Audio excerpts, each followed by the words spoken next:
Bonsoir à tous et à toutes, mais merci de nous recevoir chez vous dans le cadre de cette nouvelle production d'Impact sur Africa Renaissance TV avec une problématique et une question majeure.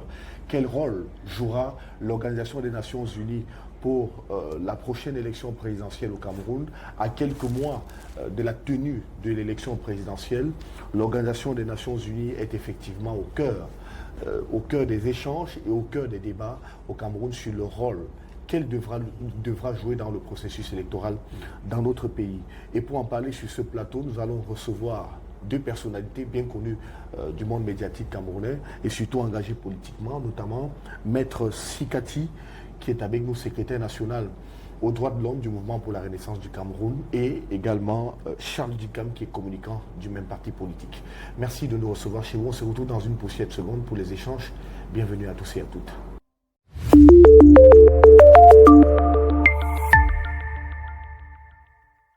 Merci de nous retrouver donc sur ce plateau spécial depuis Douala avec nos invités. Je vous l'ai dit en introduction de cette émission, Maître Sikati est avec nous. Bonsoir Maître, merci d'être là. Bonsoir Romaric, bonsoir à tous ceux qui nous regardent. Je rappelle qu'il est secrétaire aux droits de l'homme, secrétaire national aux droits de l'homme du Mouvement pour la Renaissance du Cameroun. Et juste en face de vous, Charles Dicam, bonsoir. Bonsoir Romaric, bonsoir Maître et bonsoir à tous nos téléspectateurs. Merci infiniment. Alors on entre de plein fouet dans cette émission avec notamment une interrogation majeure. Depuis le mois de mai, le professeur Maurice Kamto interpelle l'opinion nationale et même internationale sur la convention signée entre ELECAM et l'ONU. Après la phase de l'interpellation, la dite convention a été rendue publique. Maurice Kamto a certainement interpellé pour que la convention soit rendue publique. D'après vous, pourquoi la voie fait cette convention en cachette entre les deux parties, Maître? Bon, j'avoue que je suis autant surpris que tous les compatriotes qui sont au courant de cette question-là. Parce qu'en général, l'ONU, dans le cadre de ses missions de promotion de la paix et de la stabilité sociale, peut être impliquée aux côtés des organismes nationaux en charge de la gestion des élections. Oui. L'ONU peut s'impliquer de façon indépendante pour accompagner ces processus-là. Bon, il y a des pays où l'ONU est intervenue, peut-être pas de façon forcément efficace, mais de par le principe, lorsqu'on regarde même la façon dont les Nations Unies ont été constituées, la Charte des Nations Unies de 1945 a fait de l'ONU aussi un organisme qui est en charge de veiller à la stabilité non seulement entre les États, mais également à la stabilité à l'intérieur des États.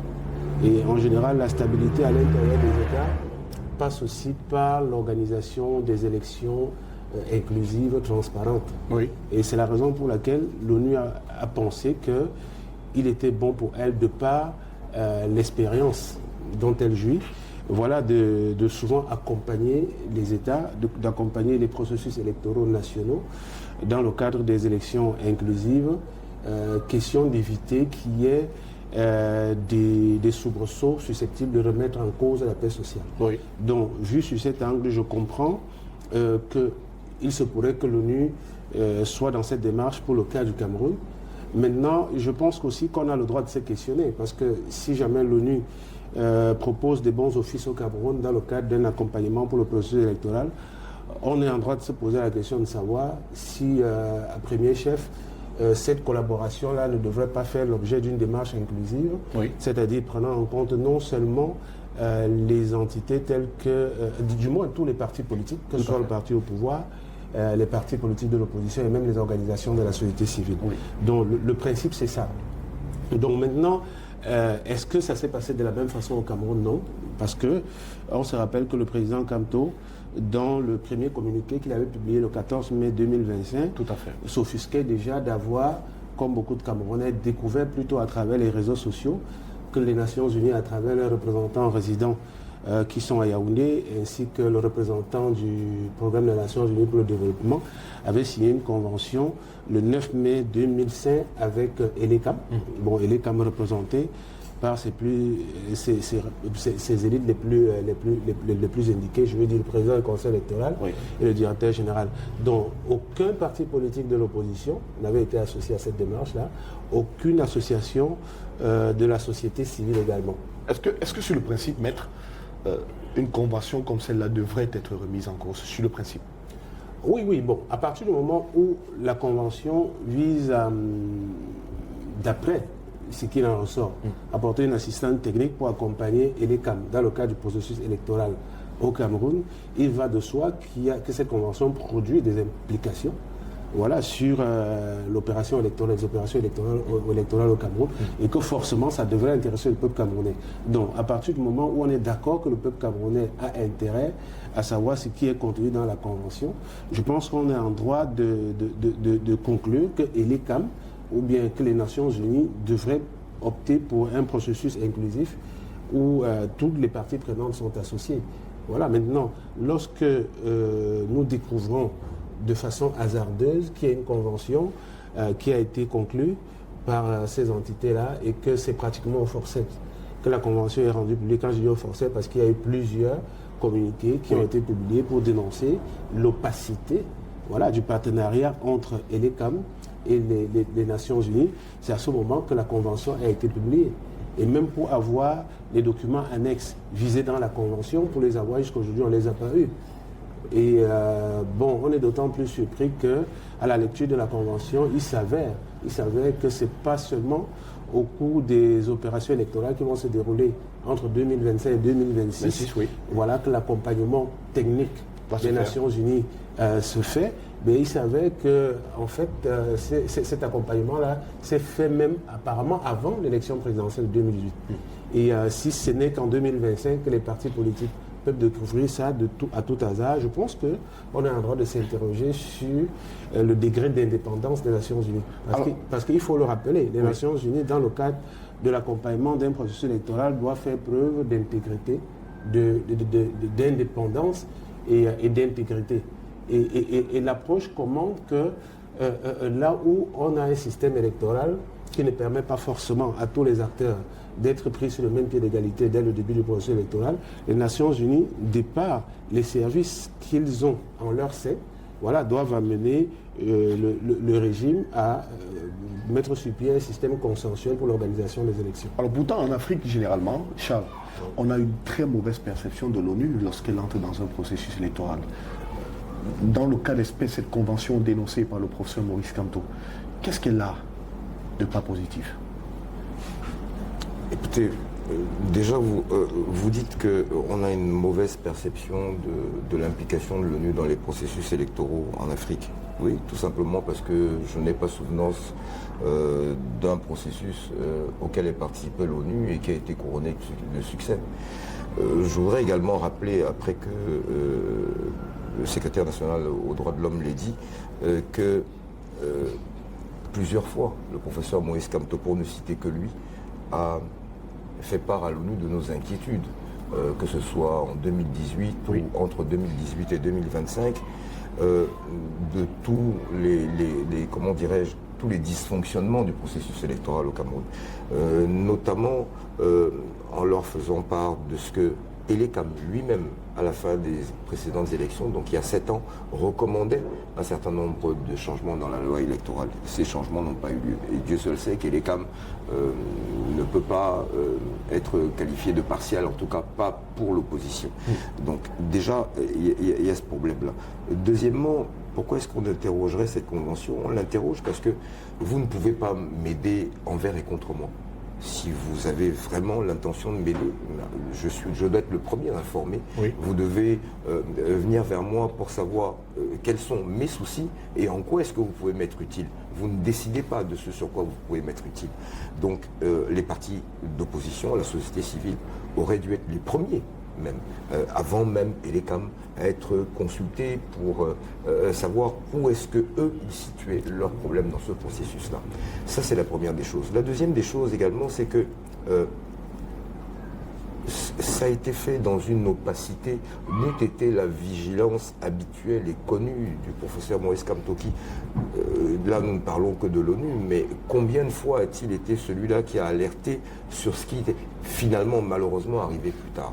Vous ne pouvez pas m'expliquer que l'ONU, ce même organisme, et est très bien placé pour le savoir, a condamné un certain nombre d'actes qui ont été posés par le gouvernement camerounais, notamment à travers nos prisonniers politiques, etc. Jamais le Cameroun n'a respecté aucune des recommandations de l'ONU en la matière. Et plus grave, ça n'est pas l'ONU qui est venue à nous, c'est Elecam qui a sollicité l'ONU. Et ça, nous ne l'avons su que par la suite. Donc il y a manifestement là une, comment dirais-je, quelque chose de pernicieux. On ne peut pas, de prime abord, comment dirais-je, se réjouir de l'entrée de l'ONU dans ce processus, parce que ça s'est fait de manière que je préfère ne pas qualifier, mais qui n'est pas, ça ne rentre pas dans les normes. Ça ne rentre pas dans les normes. Donc, maintenant que c'est fait, de quoi s'agit-il ? C'est que l'ONU fasse en sorte que le minimum soit respecté. Vous n'êtes pas sans ignorer que depuis des mois, depuis le mois de janvier, nous réclamons la liste électorale nationale. C'est dans la loi, c'est pas une lubie. Le MRC ne s'est pas réveillé un matin pour inventer quelque chose. C'est dans la loi. Comment se fait-il que l'ONU s'associe à un tel processus alors que les fondamentaux même ont été biaisés? Et on ne relève nulle part dans cette convention le fait qu'au moins ils ont fait part à la partie, je ne dirais pas adverse, mais au gouvernement, de tous ces manquements-là. Donc c'est ce qui m'interroge, et c'est ce qui peut interroger les Camerounais, c'est que dans cette convention, nulle part nous ne voyons l'ONU revenir sur un certain nombre de choses, parce que chaque fois que nous nous sommes retrouvés confrontés à une situation, quelle qu'elle soit, délicate au Cameroun, toujours, systématiquement, le mouvement pour la renaissance du Cameroun, par le biais de son président, a mis l'ONU au courant de toutes les situations. Ils ont toujours été, non seulement il y a des correspondances qui leur ont été adressées, mais quand elles ne leur étaient pas adressées, ils en étaient ampliataires. Donc ils n'ignorent rien des difficultés de ce code électoral, des difficultés du processus électoral, que ce soit celui de 2018 ou celui à venir. Alors, je me dis, bon, à quelque chose, malheur est bon, ils sont là. Il est de notre rôle de leur rappeler qu'il y a un certain nombre de faits pour lesquels on ne les a pas vus, on ne les a pas entendus, et que maintenant qu'ils sont là, nous souhaiterions, parce qu'il y a encore le temps pour le faire, il y a encore des possibilités de le faire, que nous soyons, nous, quand je dis nous, c'est MRC et toutes les autres parties prenantes, que sont la société civile et les autres partis d'opposition, que nous participions main dans la main à ce processus-là, de manière à ce qu'il y ait le moins de dérapage possible, et qu'on rattrape ce qui peut encore l'être. Maître Sikati, pourquoi Elecam, par exemple, a tenu à maintenir cette convention, j'ai envie de dire secrète? Il a fallu la dénonciation du professeur Maurice Kamtoki qui a interpellé les deux parties pour que l'ONU puisse notamment se prononcer sur la question. Pourquoi le mystère autour de cette convention qui devrait normalement concerner tous les acteurs du scrutin électoral de 2025? Pourquoi? Certainement parce que Elecam est dans la posture qui a souvent été décriée par les acteurs politiques, c'est-à-dire la posture de pendant du parti au pouvoir. C'est-à-dire, Elecam se comporte comme s'il était un bras séculier du parti au pouvoir, un bras séculier qui se sent obligé de rendre service au parti au pouvoir.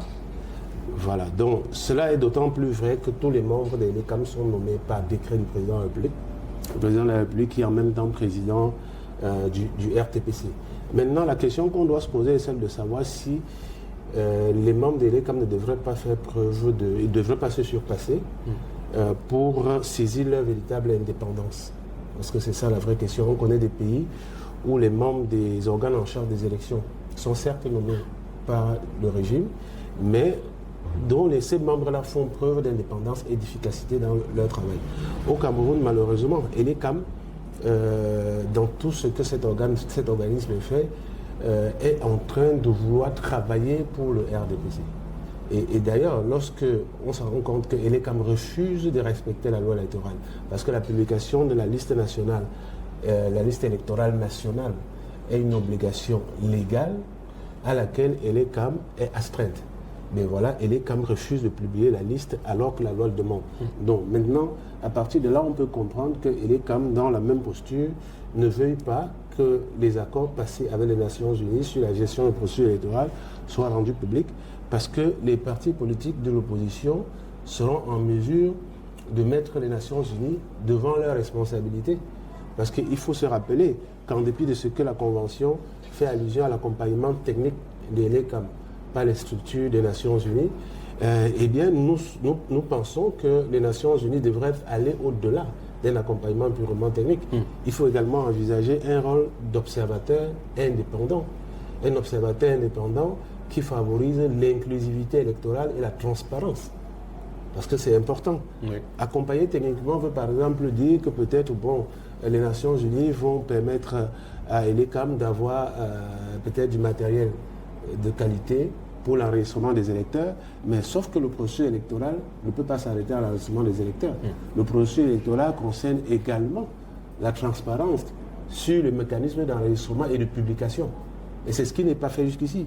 Ça concerne, d'ailleurs, quand vous lisez les rapports des différents partis politiques, notamment les partis politiques d'opposition, sur les différentes élections, sur ce qui concerne la fraude électorale, et même les rapports des organisations de la société civile, il est constant que la phase du processus électoral qui est la plus décriée, c'est la phase du comptage du vote et de la publication des résultats. Ce qui revient à dire que la phase durant laquelle les opérations électorales font l'objet de falsification, c'est la phase du comptage et de la publication. Lorsqu'on parle par exemple de bourrage des urnes, ça, je ne vois pas comment Elecam, dans son accompagnement technique, ou bien les Nations Unies, dans l'accompagnement technique, peuvent permettre de résoudre ce problème du bourrage des urnes, du traficotage des listes électorales. Donc je pense que les partis politiques de l'opposition, du moins le MRC aurait été associé, que nous aurions rappelé aux organismes des Nations Unies qui accompagnent Elecam dans ce processus, qu'il est important que les Nations Unies veuillent bien être observateurs, neutres et indépendants. Tout à fait. En envoyant par exemple des représentants dans les différents bureaux de vote. Voilà, donc on connaît des pays où les opérations électorales ont fait l'objet d'un accompagnement efficace. Par exemple, vous vous souvenez du référendum au Soudan du Sud, qui a permis au Soudan du Sud d'être indépendant. Il s'agissait d'un référendum qui était dénié par le régime soudanais, mais qui était accompagné par les Nations Unies. Et à la fin de ce référendum, nous savons tous que le Soudan du Sud est devenu un État indépendant. C'est-à-dire le référendum, c'est aussi une forme d'élection. Absolument. Où la population a décidé d'affirmer son indépendance. Donc je pense que, et dans le cas du Soudan du Sud, les opérations sont bien déroulées. Il n'y a pas eu, même le gouvernement, le régime soudanais de Al-Béchir de l'époque n'avait pas remis en cause l'accompagnement des Nations Unies, bien que le Soudan du Sud soit devenu indépendant par ce référendum. Donc je pense que l'ONU est en capacité de mener des actions efficaces dans le cadre de la stabilité et de la paix, et c'est d'ailleurs la raison pour laquelle il y a en son sein un département des affaires politiques et de consolidation de la paix. Oui. J'insiste sur le terme consolidation de la paix parce que les Nations Unies sont conscientes qu'en général l'instabilité découle aussi des mauvaises élections. Alors si c'est le cas, pourquoi ne pas penser des mécanismes supplétifs pour empêcher que la paix sociale soit troublée parce que les élections auront été mal organisées. Vous vous souvenez d'ailleurs, je disais que le président Kamto, dans l'un de ses communiqués, relevait que la Convention, à la lecture de la Convention, ont déduit que l'ONU accompagne Elecam dans ce processus bien avant l'élection de 2018. Tout à fait. Donc, pourtant, nous savons tous les travers qu'ont connu cette élection de 2018. Contestation. Voilà, les contestations, les arrestations arbitraires. Parce qu'il y a eu des militants de partis politiques qui exerçaient leur droit à la liberté de contestation de la fraude électorale. Ils ont été arrêtés. Mais on peut être surpris que malgré tout cela, l'ONU veuille recommencer un autre processus d'accompagnement de l'Elecam dans le même cas de figure que celui qui a débouché sur les contestations électorales de 2018. Mais justement, Charles Dicam, les Nations Unies affirment que l'objectif ultime est de contribuer à la création et au maintien d'un environnement de confiance et de sérénité entre les principaux acteurs électoraux et bien d'autres dans le cadre de cette convention. Vous y croyez, vous ? C'est une déclaration de bonnes intentions. C'est dans les faits que nous pourrons juger de ce que les Nations Unies auront posé les actes et qui peuvent mener à cela. Je voudrais simplement rappeler une chose. Quand vous regardez ce qui est fait jusqu'à présent avec la mise sur l'espace public de cette convention qui, dit-on, le travail avec les Nations Unies a commencé juste avant l'élection présidentielle de 2018. Est-ce que quand vous regardez tous ces éléments, les dénonciations qui ont été faites, les contestations et tout, et qu'aujourd'hui on se retrouve dans une convention comme celle-là qui va revenir pour 2025, est-ce que vous croyez beaucoup en la sincérité des Nations Unies dans ce cas? Je m'interdis de ne pas y croire, parce que le rôle des Nations Unies est tel, de par sa charte, qu'ils ne doivent pas se trouver dans une autre posture que la posture du juste. Oui. C'est celui qui vient rétablir la vérité et qui, comment dirais-je, prend en considération les droits des uns et des autres. Ce que je voudrais rappeler aussi, c'est que nous sommes dans un pays où, il y a 7 ans, un gouvernement, celui du Cameroun, a pris sur lui de faire venir de faux observateurs, de Transparency International, dont tous les Camerounais se souviennent. Aucune dénonciation n'est venue des Nations Unies. Alors que ces gens se sont fait passer, je dirais pas pour eux, mais en tout cas se sont attribués le rôle que eux, les Nations Unies, devaient jouer. Je m'arrêterai juste à cet exemple. Que s'est-il passé entre-temps? Du point de vue pratique, qu'a fait l'ONU qui puisse nous conforter dans le fait que cette fois-ci, nous ne revivrons pas les événements de 2018? Je dis rien. Donc, il est question aujourd'hui, mais vraiment de leur rappeler les faits. Ils sont têtus. Les nombreuses sollicitations à leur endroit, les attentes légitimes que nous avons à l'endroit de l'ONU, et que, au sortir des élections de 2025, ils seront comptables de toutes les situations qui pourraient se produire. Il vaut mieux donc qu'ils soient comptables d'un succès auquel ils auront participé activement, plutôt que le contraire. Parce que n'eût été cela, à la limite, pourquoi donc venir si c'est pour nous laisser dans les mêmes conditions que celles que nous décrions depuis 7 ans et pour lesquelles, je rappelle, jusqu'à date, nous avons encore des militants qui sont en prison. Je dis, nous avons des militants qui sont en prison depuis 5 ans. Et donc, beaucoup pour 2 ans encore. Comment, dans ces conditions-là... Qui ont été arrêtés dans leur domicile, qui n'ont même pas marché. Oui, dans les conditions que tout le monde connaît. Oui. Mais comment l'ONU peut-elle s'impliquer dans un processus quand, dès le départ du processus, elle ne réclame pas le minimum?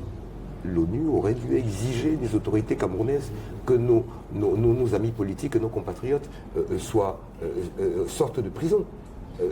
Est-ce que c'est une manière apaisée d'envisager des élections dans ces conditions-là? Donc il y a un certain nombre d'actes que l'ONU devra poser d'ici au mois d'octobre pour nous réconforter et nous laisser croire que cette fois-ci, ils joueront un rôle positif dans le processus. Sinon, nous devrons faire comme nous avons fait, c'est-à-dire ne compter que sur nous-mêmes. Vous pensez qu'à 3 mois, ils parviendront à pouvoir rectifier le tir? Tout est possible au Cameroun. Je précise que ni la liste électorale nationale jusqu'à présent n'a été publiée, oui, ni la réforme du code électoral souhaitée par ELECAM, oui, l'organe au sorti de l'élection de 2018, et même les partis politiques de l'opposition qui s'étaient associés dans une sorte de plateforme pour travailler autour de la question, oui, et qui ont même d'ailleurs travaillé sur la question, et je pense qu'ils ont même saisi les Nations Unies à propos. Plusieurs autres choses ont été dénoncées par les partis politiques d'opposition. On ne prend pas en compte les acteurs qui iront à ce processus électoral dans le cadre d'une convention comme celle-là. Est-ce que l'ONU a intérêt, avec tous ces éléments, d'accompagner ELECAM sans au préalable tenir compte de tous ces éléments? C'est bien là qu'est la contradiction, et c'est bien là qu'ils sont en porte-à-faux. Oui. Il faut qu'ils comprennent que les Camerounais ne sont plus dupes. Le mouvement pour la renaissance du Cameroun, pour ne parler que de lui, et dont, comment dirais-je, nous sommes responsables des actes, mais d'autres partis d'opposition, la société civile, nous sommes vigilants sur un certain nombre de choses. Il faut qu'ils sachent dès aujourd'hui que tout ce qui peut arriver, de bien ou de mal, ils y sont associés de facto. L'intérêt est donc pour eux aujourd'hui de mettre la pression sur le gouvernement camerounais. Vous savez, on les a vus, je parle là du gouvernement, faire des miracles qui n'ont pas toujours été, comment dirais-je, bénéfiques pour les Camerounais, mais tout est possible au Cameroun. Même pendant les 3 mois qu'il reste, il est encore possible que quelque chose se passe. Maintenant, peut-être que la politique interne fait en sorte que nous soyons peu optimistes dans la mesure où, d'abord, nous ne savons pas quel sera le candidat qui aura en face de nous. Donc ça, c'est déjà un fait. Mais j'insiste beaucoup, le label, le cachet de l'ONU à l'issue de ces élections certifiera de quelque chose. Alors, est-ce que aujourd'hui, l'ONU doit être indexée comme venant certifier des procès viciés dès le départ? Non, je ne pense pas qu'il peut se permettre ce luxe-là, pas au Cameroun en tout cas. Et donc, je reste convaincu qu'après ces différentes dénonciations du professeur Moïse Kamto et des autres acteurs de la société civile et des partis politiques d'opposition, l'ONU a certainement déjà entrepris quelques actions dont ils attendent qu'elles se manifestent de manière plus probante. Donc nous restons sur le qui-vive, mais je dis bienvenue à l'ONU, mais pas pour rien, qu'ils soient là pour véritablement agir dans le sens de leur mission régalienne. Je veux dire, l'ONU n'invente rien dans sa charte, elle a des missions, et c'est au compte de ces missions-là qu'elle est là. Il faudra donc qu'ils fassent exactement comme cette charte leur recommande. Alors le professeur Moïse Kamto, par exemple, Maître Sikati interpelle l'ONU sur le rôle que semble vouloir fait jouer à cette organisation les autorités en place actuellement au Cameroun. Il se base notamment sur toutes les dénonciations qui ont été faites, sur tous les points qui ont été relevés antérieurement et dont on débattait il y a quelques instants. Est-ce que vous pensez que l'ONU peut avoir le pouvoir et le poids actuellement, à quelques 3 mois de l'élection présidentielle, de demander au gouvernement camerounais de remettre tous ces éléments à jour afin qu'on puisse aller vers un processus électoral beaucoup plus calme et où on aura effectivement des acteurs qui vont comprendre que leurs préoccupations ont été prises en compte?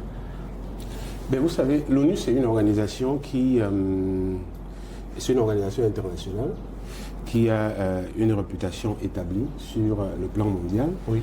Et en général, les pays qui sont membres de l'ONU sont conscients de leur obligation de respecter les décisions des Nations Unies. Donc je pense que le Cameroun en est conscient. La chose qu'il faut faire, la seule chose qu'il faut faire, c'est que l'ONU prenne sur elle de demander au Cameroun de respecter les valeurs universelles des élections et de la démocratie. Parce qu'il faut se rappeler que le Cameroun est parti à plusieurs instruments juridiques internationaux qui font la promotion des élections inclusives, notamment le Pacte international pour les droits civils et politiques, la Charte africaine de la démocratie et des élections et de la gouvernance. Il s'agit des instruments auxquels le Cameroun est parti et qui ont été ratifiés librement. Personne n'a obligé le Cameroun à les ratifier. Donc si les Nations Unies demandaient à ELECAM de respecter le principe de l'inclusivité et de la transparence électorale, et voilà, je ne pense pas que ce serait faire preuve d'un abus de pouvoir. Ce serait tout simplement rappeler au Cameroun ses engagements internationaux à travers des conventions librement signées. Et je dois le rappeler qu'il y a d'autres pays où les Nations Unies sont intervenues pour accompagner dans le cadre de la paix sociale. Beaucoup de pays qui ont connu des tensions sociopolitiques en Afrique et qui sont fort heureusement sortis de ces tensions-là par le mécanisme des élections. Je veux parler par exemple du Libéria. Oui, ces pays-là ont été accompagnés. On sait tous la guerre civile qui a eu lieu au Libéria dans les années 1990, mais par la suite, il y a eu des élections apaisées qui bénéficiaient d'un accompagnement de la communauté internationale, dont le principal porte-flambeau était les Nations Unies. Donc nous disons que ce que l'ONU a fait ailleurs, en prêtant ses bons offices, sans toutefois donner l'impression de remettre en cause la souveraineté de l'État, eh bien ça peut aussi être fait au Cameroun. Encore que il ne s'agit pas pour nous de dénier à l'ONU son droit d'accompagner le Cameroun dans le processus électoral, mais il s'agit plutôt de rappeler à l'ONU que ces obligations vont au-delà des engagements qui sont consignés dans la Convention du 9 mai 2027. Parce que l'accompagnement technique n'est qu'un aspect de ce qu'on attend de l'ONU pour son accompagnement au Cameroun. Donc nous disons par exemple que si les Nations Unies décident de rappeler au Cameroun qu'ils ont le droit d'intervenir pour accompagner le processus électoral en tant qu'observateur dans les différents bureaux de vote. Rappeler au ALECAM par exemple qu'on ne doit pas avoir des bureaux de vote dans les casernes militaires, dans les chefferies traditionnelles, et que la liste électorale doit être effectivement publiée conformément à la loi, parce que même maintenant il n'est pas tard. Certes, la loi a dit que la liste électorale doit être publiée au plus tard le 30 décembre de chaque année, mais si elle était publiée même à la fin du mois de juillet, personne ne verrait aucun mal à cela.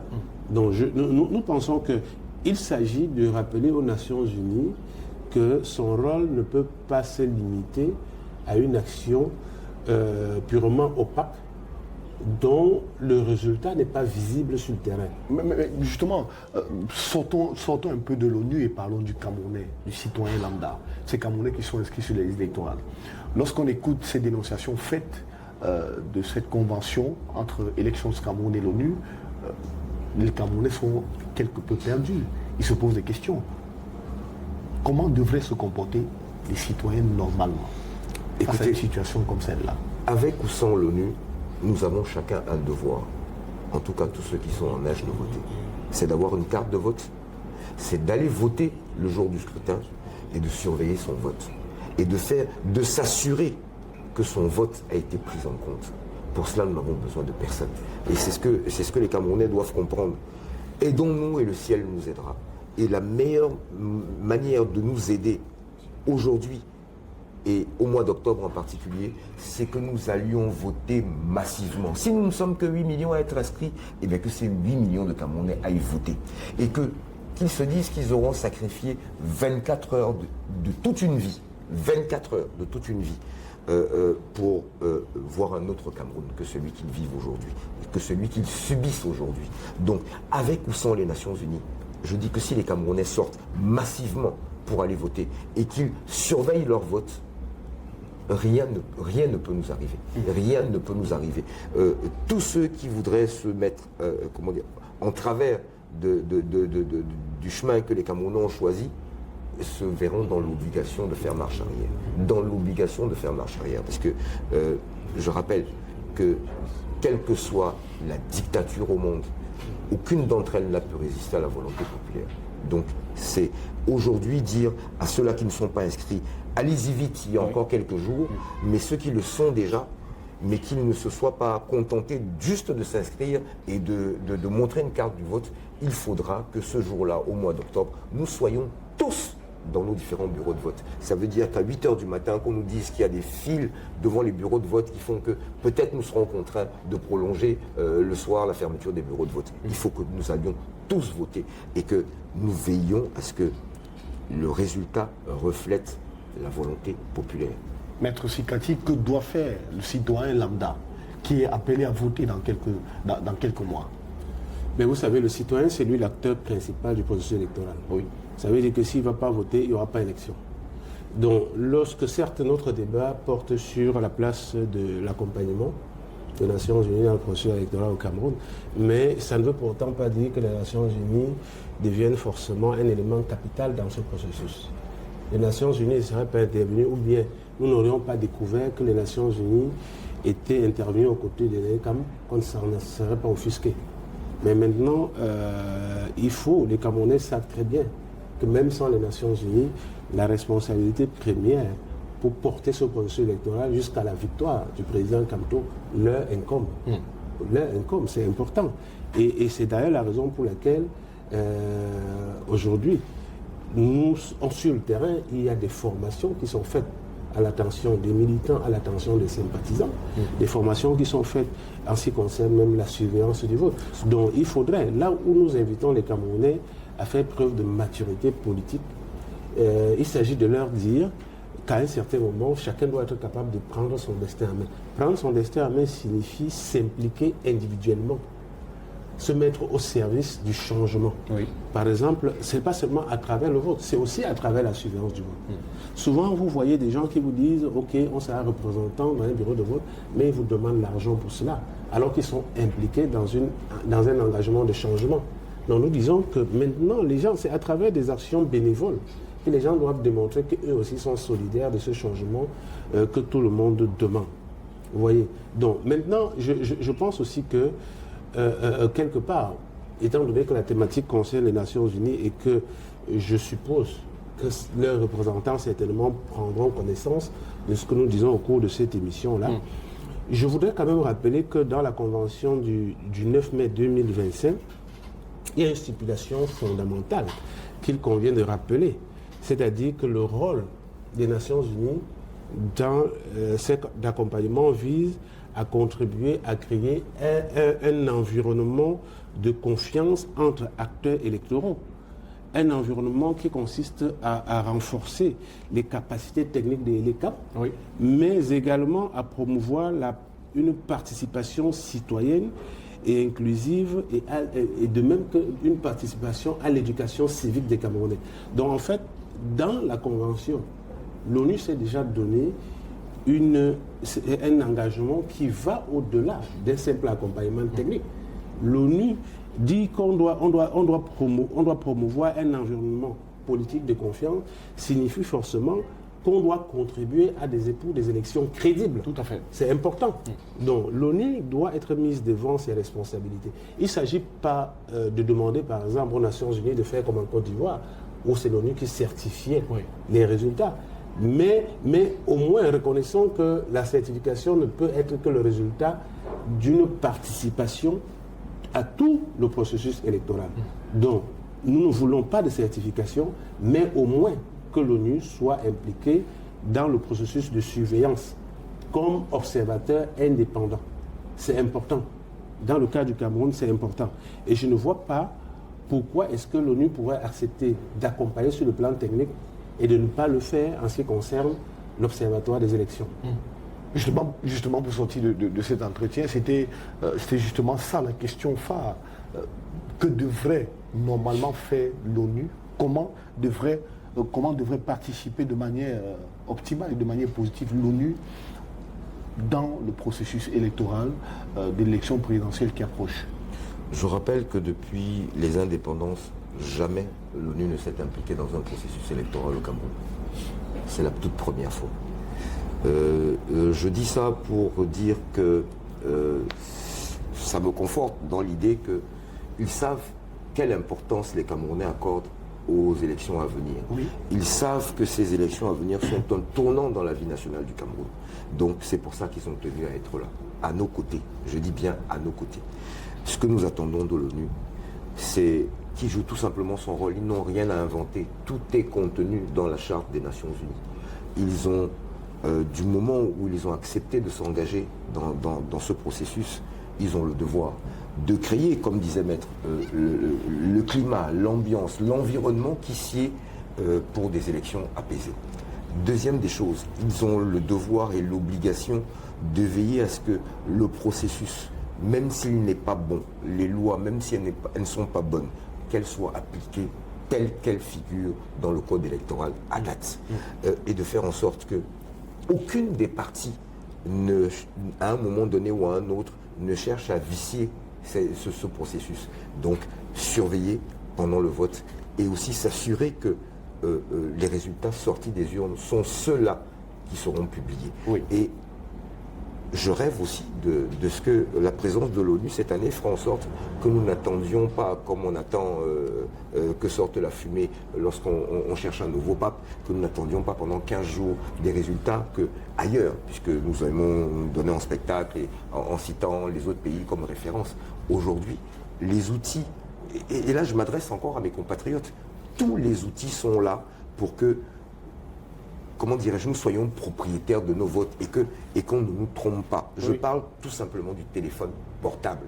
Ce téléphone portable permettra qu'au soir des élections, nous puissions avoir plus qu'une tendance, rien que parce que nous l'avons voulu. Oui. Rien que parce que nous l'avons voulu. Chacun d'entre nous, dans son bureau de vote, à la clôture du vote, doit être capable de pouvoir prendre une photo du tableau sur lequel sont inscrits les résultats. Le décompte a été fait. Oui. De telle manière à ce que, même entre nous, nous soyons capables de compiler et de faire en sorte que, à minuit le même soir, que nous sachions qui est en tête et qui ne peut pas être rattrapé parce qu'il est trop en tête. Oui. Et que ça ne varie pas. Et plus vite nous le serons, et plus nous serons convaincus de ces résultats-là que nous aurons compilés nous-mêmes, et plus nous pourrons mettre la pression sur ceux-là qui auraient pu avoir une idée saugrenue en tête, leur dire non, attention, nous savons ce qui s'est passé à tel endroit, tel endroit, tel endroit.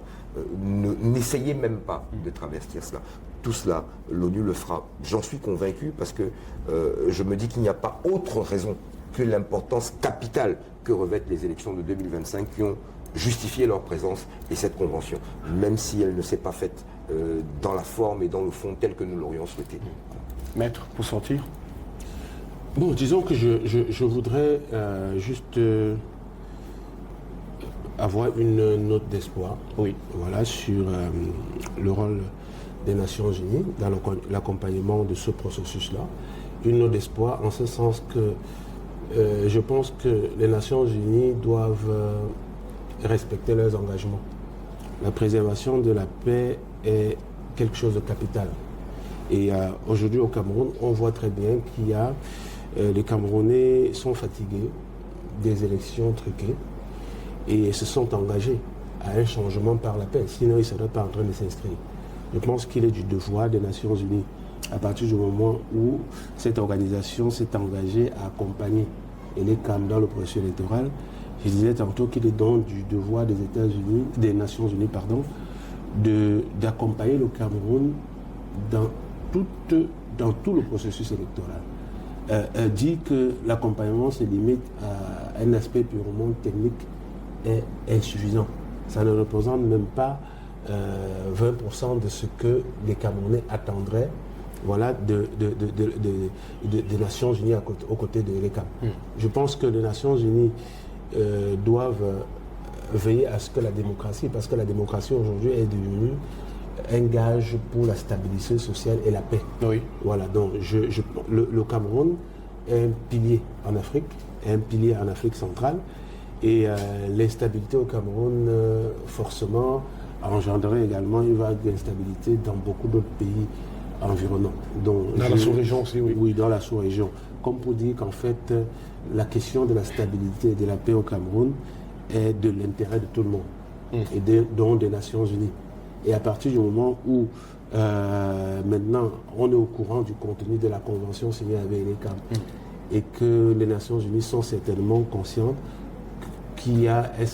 elles ont manqué à certains de leurs devoirs, notamment au niveau de la transparence. Je pense qu'il n'est pas tard de se rattraper. L'ONU a besoin de redorer son blason, oui, notamment dans les pays africains et particulièrement au Cameroun. Parce que ce qu'on voit avec la convention du 9 mai 2025, je pense pas, c'est pas à l'honneur de l'ONU. Ça ne donne pas une bonne image des Nations Unies. Donner l'impression de se mettre aux côtés des régimes dictatoriaux qu'on aide à se pérenniser au pouvoir, à mon sens, ne correspond pas aux valeurs des Nations Unies, aux valeurs des libertés publiques. Donc les Nations Unies étant très accrochées aux droits humains, à la démocratie sur le plan international, devraient vraiment s'atteler pour que l'effectivité d'un processus électoral inclusif au Cameroun, cette effectivité-là soit vérifiée au soir de l'élection présidentielle d'octobre 2025. Merci beaucoup, Maître Sikati. C'est d'ici qu'on va mettre un thème à cet entretien.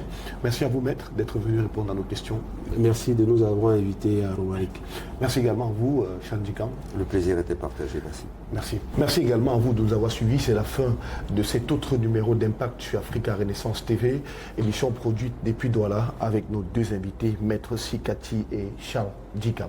Continuez naturellement de suivre l'actualité du Cameroun et de la Renaissance sur Africa Renaissance TV. Suivez toutes nos productions sur nos plateformes en ligne et surtout, très important, Abonnez-vous massivement à notre média. Abonnez-vous sur notre chaîne YouTube, abonnez-vous sur notre page Facebook. Abonnez également les membres de votre entourage, de votre famille, pour que nous puissions tous ensemble porter les productions à un niveau beaucoup plus puissant. On se retrouve bientôt avec d'autres invités pour débattre sur d'autres thématiques. Et surtout, n'hésitez pas de vous inscrire également sur les listes électorales. C'est capital, c'est fondamental pour les prochaines élections à venir au Cameroun, notamment la présidentielle qui aura lieu dans quelques mois. On se retrouve bientôt avec d'autres invités, comme je l'ai dit. À très vite.